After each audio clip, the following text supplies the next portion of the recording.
Lab Zone. Jaune explained how the order was passed to assassinate Dr. Merlot after evidence of him experimenting on Grimm for unknown reasons, and a strike team was deployed to kill him in response. But suddenly and mysteriously an outbreak of Grimm ensued during the strike team's assault. It was a total failure as the status of the doctor was never confirmed, and the fall of MT Glen happened. Oobleck, interesting. How do you know about this? Jaune, this is classified above top secret doctor. I don't know if you're that close to the headmaster. Oobleck, I dedicated my life to being a huntsman, Mr. Polendina, and there is nothing else I would rather be. Jaune, it was swept under the rug by the Valian Council as it was a failure of oversight on their part. Dr. Merlot was tasked with a way to prevent Grimm attacks for MT Glen, but the opposite happened. Oobleck, damn it. Jaune, Doctor? Oobleck, me and Professor Port were more than just friends. We were part of a team, and 2 of our teammates were lost during the MT Glen evacuation. And to think it was those corrupt VA councilmen that buried the truth just to save face. Weiss, is that how it truly happened? Jaune, these are redacted documents, and yes, they put a gag order on Ozpin too, as he threatened to tell the truth. He was also forced to fold as his replacement would have been a puppet of the council, and we just found out how corrupt they can be. Oobleck, well, it's getting dark, we should rest up for tomorrow. I will take the first watch. Jaune, you should sleep, Doctor. I can take first watch. Oobleck, we'll take watch together since we have a large team. Ruby, I can. Jaune, you wanna grow roots? Ruby, Jaune, go to bed early. Ruby, grumble, okay. Young, teach me your ways. Jaune, one day my young Padawan. It's a joke. The rest of the team rest up for tonight. Jaune was seen looking up to the moon while his hearing is sharp. He can still tell the Grimm were staying away. Oobleck, looking at the moon? Jaune, never had the time to fully grasp how small we are in this world. Oobleck noticed Jaune with a melancholy look. Oobleck, speak your mind, Jaune. Can I call you Jaune? Jaune, yes. But, Oobleck, I was one of Professor Ozpin's closest students before I became a huntsman. If you are worried about me spilling the beans, consider my lips tightly zipped. Jaune, I am an artificial being. Oobleck, you were made in a lab? Jaune, no. Jaune, whenever I look around, I am shown how beautiful and dark the world can be. But when I look at myself, I don't know what I am and what I'm supposed to do. Oobleck, welcome to being human or faunus. No one actually knows why we're here, and it is one of life's greatest mysteries.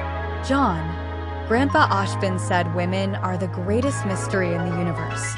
Oobleck, ha ha ha ha ha. He is right. The two spent their time patrolling and talking to each other. The next day, the team was on the move towards one of the areas where the reports of the sightings were the most active. Going through the ruins, they found an abandoned facility.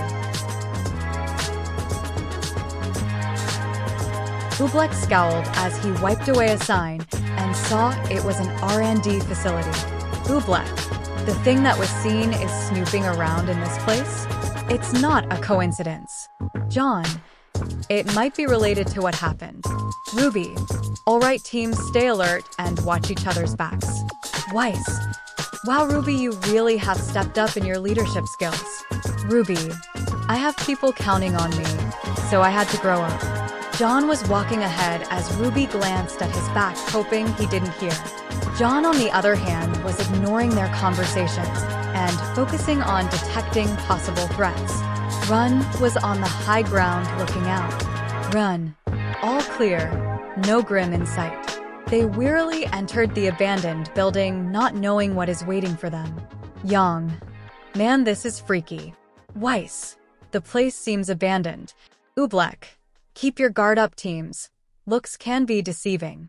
They walked through the laboratory and saw many vats that seems to be frozen over. Nora was making smiley faces on the glass. Blake, out of curiosity, wiped away the frost. To her surprise, it contained a Grimm that shocked her to back off. Blake, they're Grimm in these things.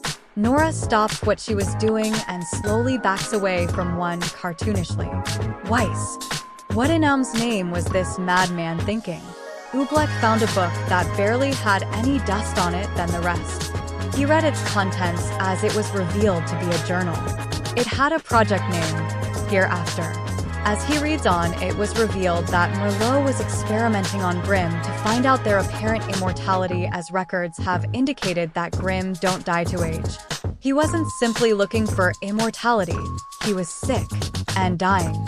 He was looking for a cure, and it costed so many lives to do so. Oobleck growls at the perversion of science.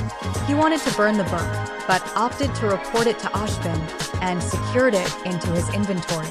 Jaune felt a familiar sensation as he turned to the center of the laboratory and saw something on a pedestal. It was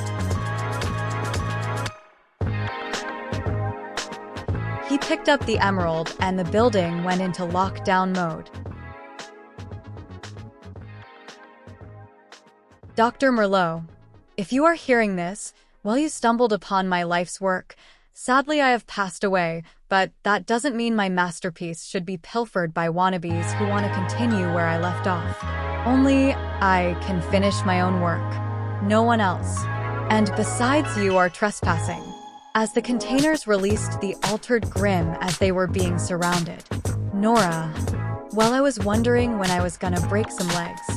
Hurrah. Steady, Nora, do not go rushing in like last time. Run. What now, Weiss? Weiss. Focus, you oaf. This is not a game. Don't take your eye off them. Jaune. Ruby, stay close to me. Blake was looking for a way out. Jaune was readying his chaos spears. Ruby, this feels like a nightmare. Jaune, apt name for these abominations. Dr. Merlot, witness the fruits of my labor. Oobleck, that fool, he did it. He made the Grimm more lethal.